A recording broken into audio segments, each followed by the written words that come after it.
আপনারও কি প্রচুর পরিমাণে চুল ওঠে, মাথার সামনে প্রায় টাক? তাহলে নিয়মিত এই পানীয়তে চুমুক দিন।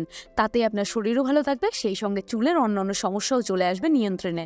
কিভাবে বানাবেন এই ম্যাজিকীয় পানীয়, চলুন দেখে নিই, বিস্তারিত জেনে নিই এই হোম রেমেডি আমরা কি করে করবো, এই পানীয় আমরা কি করে তৈরি করব।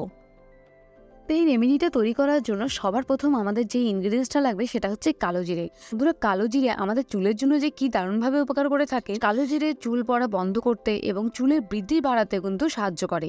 এটি চুলের ফলিকলকে পুষ্টি যোগাতে সাহায্য করে, যা কিন্তু চুলকে ভেতর থেকে মজবুত করে। এরপর নেক্সট ইনগ্রিডিয়েন্টস যেটা লাগবে সেটা হচ্ছে মেথি।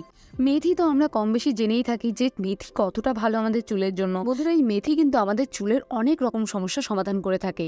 এই মেথি চুলের বৃদ্ধি ঘটাতে সাহায্য করে, স্ক্যাল্পের সংক্রমণ নিয়ন্ত্রণ করতে সাহায্য করে, খুশকির সমস্যা দূর করে, চুল পড়া কমতে সাহায্য করে। এছাড়াও চুলের রুক্ষ এবং ফ্রিজি ভাবও ঠিক করে দেয়। আর এর পাশাপাশি কিন্তু আমাদের চুলের যে ঘনত্ব সেটাও কিন্তু বাড়িয়ে তোলে। এবার এই মেথি আর এই কালো জিরে এই দুটোকে আমরা একটু গুঁড়ো করে নেব। এবার যার যেটা মনে হয় সে সেটা তো করতে পারো, কেউ মিক্সিতে করতে পারো, কেউ শিলনোড়ায় করতে পারো, কেউ হামলদিস্তাও করতে পারো। আমি এখানে হামলদিস্তাটা নিয়েছি, সেটার মাধ্যমেই করব। এটাকে কিন্তু যে পুরোপুরি গুঁড়ো করতে হবে ওরকম কোনো ব্যাপার নেই, আধ ভাঙা করলেই হবে। এখানে দেখো, যার জন্য আমি হামলদিস্তা নিয়েছি, এটাকে আধ ভাঙার মতো করে নিয়েছি। এবারে কি করবে, এবারে একটা বাটির মধ্যে এটাকে ঢেলে নেবে। এবার এই মেথি আর এই কালো জিরে এই দুটোকে তো আধ ভাঙা করে নিলাম। এবারে কি করবে, এবারে একটা প্যান নেবে। এই প্যানের মধ্যে 1 কাপ পরিমাণ জল দেবে, একদম মেপে মেপে 1 কাপ পরিমাণ জল দেবে। এবার এখানে আমাদের লাগবে 1 টুকরো আদা, একদমই ছোট একটা টুকরো আদা আমি নিয়ে নিয়েছি। এই আদাটাকে ধুয়ে পরিষ্কার করে নিয়েছি। এবার এই আদাটাকে এই জলটার মধ্যে গ্রেট করে দিয়ে দেবে। হয়তো এখনো অনেকেই জানো না যে আদা আমাদের চুলের কিন্তু অনেক রকম সমস্যা সমাধান করে থাকে, কারণ আদার মধ্যে থাকে বিভিন্ন ধরনের মিনারেল, ভিটামিন ও ফ্যাটি অ্যাসিড, যা কিন্তু চুলের গোড়া মজবুত করতে ভীষণভাবে সাহায্য করে থাকে। এছাড়াও আদার রসে আছে অনেক অ্যান্টি ইনফ্লেমেটারি এবং অ্যান্টি মাইক্রোবিয়াল বৈশিষ্ট্য। এগুলো কিন্তু মাথার রক্ত সঞ্চালন করতেও ভীষণভাবে সাহায্য করে থাকে। এবার এই জলের মধ্যে দিয়ে দিতে হবে আগে থেকে আধ ভাঙা করে রাখা ওই মেথি আর ওই কালো জিরার দানাগুলো। সেগুলো দিয়ে একটু ভালো মতো নেড়ে চেড়ে নেবে। এবারে একটা গ্যাস অন করে গ্যাসের ফ্লেমটাকে মিডিয়াম রেখে এটাকে বসিয়ে দেবে, আর মাঝে মাঝে একটু নেড়ে চেড়ে দেবে। এবারে চলো আর একটা রেমেডি আমি তোমাদের সঙ্গে শেয়ার করি, ওটা তো করবেই। তার পাশাপাশি আমরা আমাদের চুলটাকে একদম ভেতর থেকে যেন মানে পুষ্টি যোগাতে পারি, সেটা কিভাবে করব সেটা তোমাদের দেখিয়ে দিই। এখানে দেখো 1 চামচ পরিমাণ আমি নিয়েছি মৌরি। এই মৌরি কিন্তু আমাদের চুলের জন্য ভীষণভাবে উপকার করে থাকে। আর সেটা শুধু মৌরি চুলের জন্য না, আমাদের ত্বকের জন্যও ভীষণভাবে উপকার করে থাকে। তার সঙ্গে আমি নিয়ে নিচ্ছি 1 চামচ ওই কালো জিরে।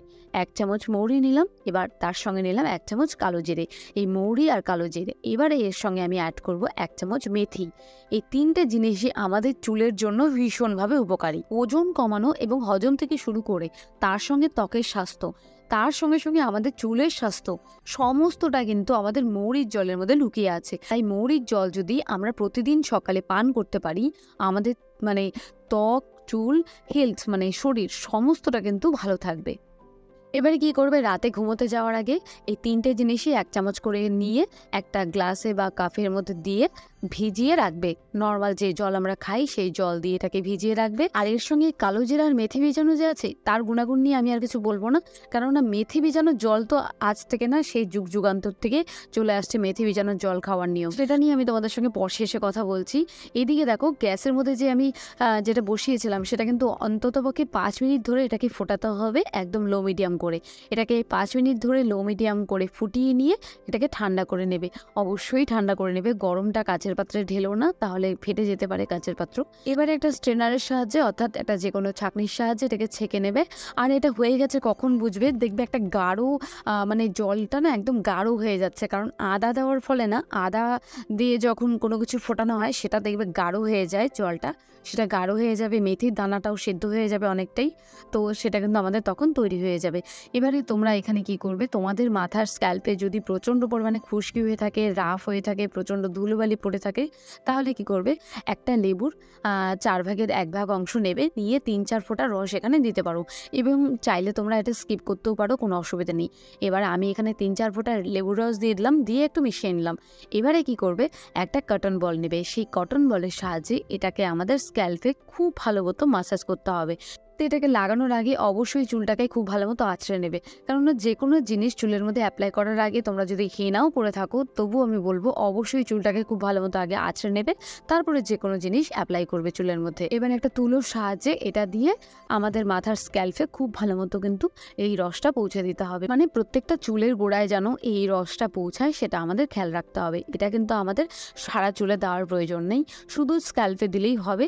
কিন্তু স্ক্যাল্পে শুধু প্রথম মানে সামনের দিকে দিলাম আর কোথাও দিলাম না তা কিন্তু হবে না, বা শুধু সিথিটুকু দিলাম তাহলে মানে বাকিটুকু জায়গা দিলাম না তাহলে কিন্তু হবে না।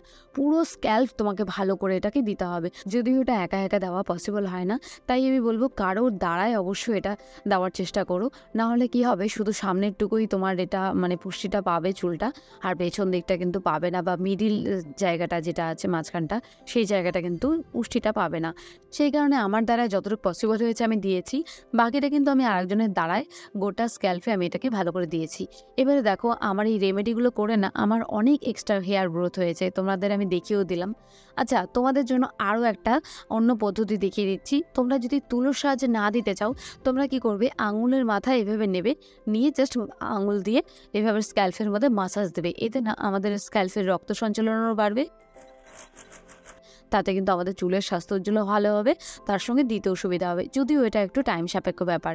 এবারে দেখো স্নান করে আমি চলে এসেছি, চুল ধুয়ে চুলটা আমি জাস্ট হালকাই শ্যাম্পু করেছি, খুব বেশি শ্যাম্পু করিনি। এটা দেওয়ার পরে কিন্তু শুধু যদি চুলটা জল দিয়েও ধুয়ে নিতে পারো তাতেও সমস্যা নেই, আর যদি তোমরা চাও যে শ্যাম্পু করে নেবে তাহলে শ্যাম্পু করেও নিতে পারো, কোনো সমস্যা নেই। তবে এটা চেষ্টা করবে আগের দিন দেওয়ার, একদিন মাথায় রাখার চেষ্টা করবে।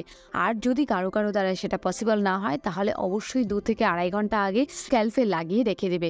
মোটামুটি 2 থেকে আড়াই ঘন্টা পর তারপরে এই চুলটাকে তোমরা ওয়াশ করবে। তোমরা দেখবে চুল কিন্তু আস্তে আস্তে অনেকটাই পড়া কমে যাচ্ছে, তার সঙ্গে চুলের গোড়া মজবুত হচ্ছে, চুল ঝরা পড়া কমিয়ে নতুন চুল গজাতে কিন্তু সাহায্য করবে। এবারে দেখো যেটা আমরা ভিজিয়ে রেখেছিলাম ওভারনাইট, আমরা কিন্তু এটাকে ভিজিয়ে রেখেছিলাম, যে 3টে জিনিস আমরা ভিজিয়ে রেখেছিলাম সেটা হচ্ছে ওই কালো জিরে, মেথি দানা আর তার সঙ্গে হচ্ছে মৌরি। এই 3টে জিনিস ভেজানোর পরে এবার একটা স্ট্রেনারের সাহায্যে আমি এটাকে ছেঁকে নিচ্ছি। এবারে আমি তোমাদের আরও একটা পরামর্শ দেব, তোমাদের যদি শরীরে মেদ থেকে থাকে তাহলে আমি বলবো এটাকে হালকা উষ্ণ গরম করে এটার সঙ্গে 1 চামচ লেবুর রস মিশিয়ে আর 1 চামচ মধু মিশিয়ে খেতে পারো। তোমাদের ডাবল বেনিফিটস পাবে, তোমাদের মেদ ঝরবে, তোমাদের চুল সুন্দর হবে, স্বাস্থ্য ভালো থাকবে, ত্বক সুন্দর হবে। আর যদি মেদ শরীরে না থাকে তাহলে আমি বলবো নর্মাল এমনি এইভাবেই পান করতে পারো। তাহলে বন্ধুরা, এরকম একটা ডিটক্স ওয়াটার তোমরা যদি সকালবেলা খালি পেটে খেতে পারো, তোমাদের হেড তো ভালো থাকবে, তার সঙ্গে সঙ্গে কিন্তু চুল পড়া করেও নতুন চুল গজাতে তোদের সাহায্য করবে। সেই ডিটক্স ওয়াটারটা কিন্তু আমি প্রতিদিন সকালে খেয়ে থাকি, আর আমার চুলের স্বাস্থ্য উজ্জ্বল আগের তুলনায় অনেকটা ভালো বেটার হয়েছে, তোমরা সেটা ভিডিওর মাধ্যমে দেখতে পাচ্ছ। আর এটা খেতেও কিন্তু খারাপ না। আর তারপরে যখন এটার মধ্যে মধু অ্যাড করবে তাহলে তো কোনো খাস লাগার বিষয় নেই। তাহলে এখানে তোমরা প্রতিদিন সকালবেলা কিন্তু এরকম একটা ডিটক্স ওয়াটার খেতে পারো তোমাদের সুন্দর চুলের জন্য। মোটামুটি টানা 1 মাস করে রাখো, দেখবে একটা ভালো রেজাল্ট কিন্তু পাবে। যে রেমেডিগুলো বলছি সেটাও করো, আর তার পাশাপাশি এই ডিটক্স ওয়াটারটাও সকালবেলা করে খাও, দেখবে বেশি আমাদের যে চুল পড়াটা বা নতুন চুল গজানোটা সেটা কিন্তু একদম ভেতর থেকে কাজ করবে। এর পাশাপাশি তোমাদের কিন্তু আমি চুলের মধ্যে তেল দেওয়ারও রেকমেন্ড করবো। আর এই যে সেই ভিডিওর থাম্বনেলটা, এই ভিডিওটা তোমরা একটু চেক আউট করে নিও, এই তেলটা খুব ভালো উপকার দিয়েছে। তোমরা চাইলে এই ভিডিওটা চেক করে এরকম একটা তেল বাড়িতে তৈরি করে তোমরা কিন্তু লাগাতে পারো চুলের মধ্যে। আজকের জন্য টাটা, বাই বাই, দেখা হচ্ছে পরে একটা ভিডিওতে। তোমরা সবাই সুস্থ থেকো, ভালো থেকো।